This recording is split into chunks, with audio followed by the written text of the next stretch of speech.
Şu колдоо бар жерибизди сактап калсак, бул сактап калып келечек буунга өткөзүп берсек, бул өтө чоң биздин милдетибиз болот эле да.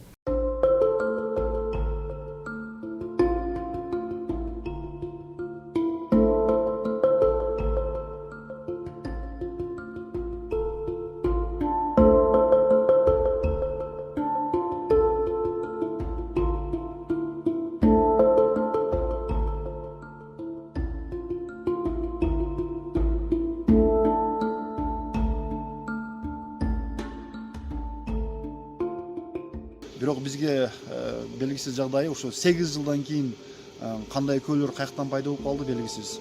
Анткени 8 жылга чейин Сапарали Бөрүбаев өзүнүн айылында туруктуу жашап жүргөн, эч ким аны издеген эмес. Ошондой эле 43-берени берени аркылуу деп атат. 43-берени берени бул шериктеш деп атат. Бирок ошол эле учурда бул факт боюнча жалгыз Сапарали Бөрүбаевга кылмыш иши козголгон, жанында эч кандай шериктеши жок. Бөрүбаевга боштондук